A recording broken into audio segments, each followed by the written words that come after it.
नमस्कार। आइए सुनते हैं सुभद्रा कुमारी चौहान जी की लिखी कहानी अनुरोध। कल रात को मैं जा रहा हूँ। जी नहीं, अभी आप न जा सकेंगे। आग्रह, अनुरोध और आदेश के स्वर में वीणा ने कहा। निरंजन के होंठों पर हल्की मुस्कुराहट खेल गई। फिर बिना कुछ कहे ही उन्होंने अपनी जेब से एक पत्र निकालकर वीणा के सामने फेंक दिया और शांत स्वर में बोले, मुझे तो कोई आपत्ति नहीं। आप इस पत्र को पढ़ लीजिए। इसके बाद भी यदि आपकी यही धारणा रही कि मैं न जाऊं, तो जब तक आप न कहेंगी मैं न जाऊंगा। वीणा ने सिर हिलाते हुए कहा, जी नहीं, रहने दीजिए। मैं कोई पत्र वत्र न पढ़ूंगी और न आपको जाने दूंगी।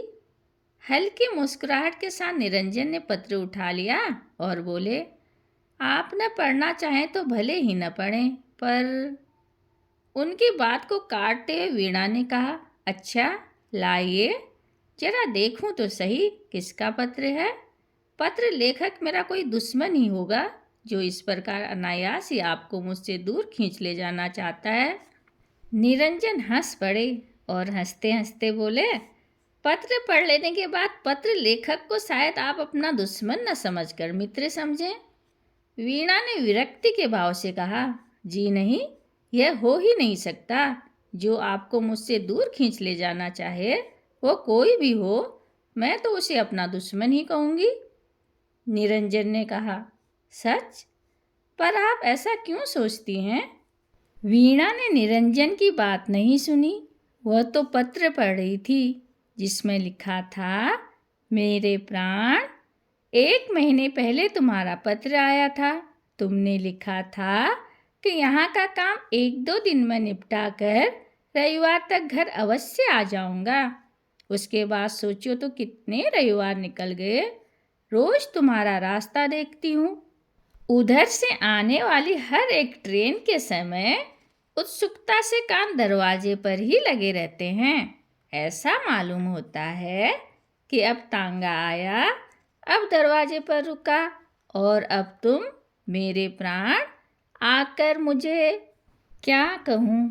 मैं जानती हूँ कि तुम अपना समय कहीं व्यर्थ नष्ट न करते होगे, किंतु फिर भी जी नहीं मानता।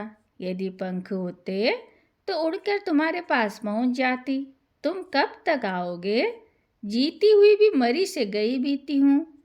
जब 2 पक्षियों को भी एक साथ देखती हूँ तो हृदय में हुक सी उठती है। क्या यह लिख सकोगे कि कब तक मुझे प्रतीक्षा करनी पड़ेगी? वैसे तुम्हारी इच्छा, जब आना चाहो। पर मेरा तो जी यही कहता है कि पत्र के उत्तर में स्वयं ही चले आओ। तुम्हारी। पत्र पढ़ते पढ़ते कई बार वीणा के चेहरे पर विषाद की एक झलक आई और चली गई। पढ़ने के पश्चात पत्र को उसने चुपचाप निरंजन की ओर बढ़ा दिया। निरंजन ने पत्र लेकर जेब में रख लिया। कुछ क्षण तक दोनों चुपचाप बैठे रहे। फिर वही रोज का कार्यक्रम, उमर खय्याम की रुबाइयों का अनुवाद आरंभ हो गया। निरंजन शांत और अविचल थे, किंतु वीणा स्वस्थ न थी। आज वह रुबाइयों को न तो ठीक तरह से पढ़ ही सकती थी और न उनका अनुवाद ही कर सकती थी। निरंजन से वीणा की मानसिक अवस्था छिपी न रह सकी। उन्होंने कहा, आज आप अनुवाद का काम रहने ही दें, कल हो जाएगा। चलिए थोड़ी देर ग्रामोफोन सुने। बाजे में चाबी भर दी गई। रिकॉर्ड चढ़ा दिया। इंदुबाला का गाना था, सजन तुम काहे को नेहा लगाए। 1 2 3। वीणा ने बार बार इसी रिकॉर्ड को बजाया। तब तक वीणा के पति कुंज बिहारी ऑफिस से लौटे।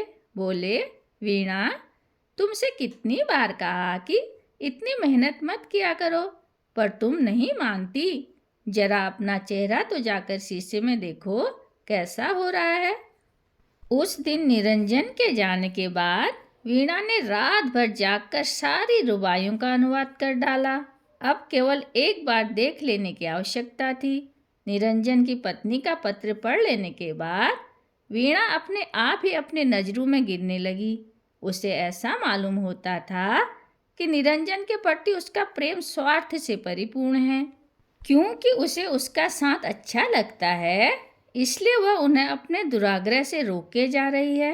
निरंजन की पत्नी की नम्रता एवं उसके शील और विश्वास के सामने वीणा अपनी दृष्टि से स्वयं ही बहुत हीन लगने लगी। निरंजन बहुत नम्र प्रकृति के पुरुष थे और विशेषकर स्त्रियों के साथ वे और भी नम्रता से पेश आते। यही कारण था कि वे वीणा का आग्रह न टाल सके।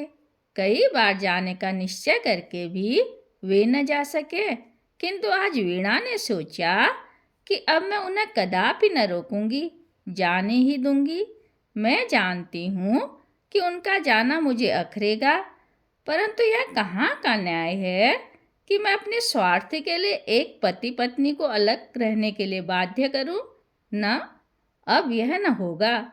जो बीतेगा वह सहूंगी, पर उन्हें अब न रोकूंगी। दूसरे दिन समय पर ही निरंजन आए। वीणा उन्हें ड्राइंग रूम में ही मिली। उन्हें देखते ही उठकर हंसती हुई बोली।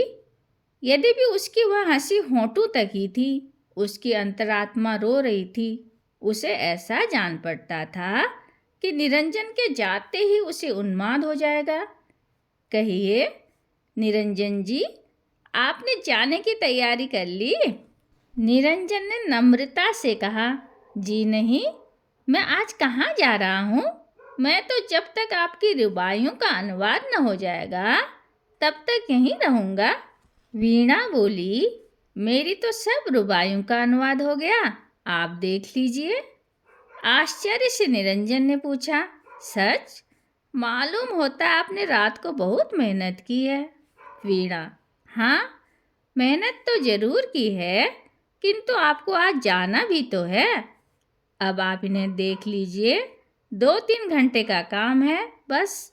निरंजन मुस्कुराते हुए बोले, क्यों, आप मुझसे नाराज हो गईं क्या?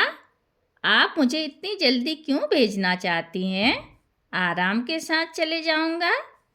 वीणा ने निरंजन पर एक मार्मिक दृष्टि डालते हुए कहा, निरंजन जी, मैं नाराज होंगी आपसे? क्या आपका हृदय इस पर विश्वास कर सकता है? मैं तो जानती हूँ कभी न करेगा, किंतु जिस प्रकार आप इतने दिनों तक मेरे आग्रह से रहे, उसी प्रकार मेरे अनुरोध से आप आज रात की गाड़ी से चले जाइए। निरंजन ने दृष्टि उठाकर एक बार वीणा की ओर देखा, फिर वह अनुवाद की हुई रुबाइयों को देखने लगे। धन्यवाद।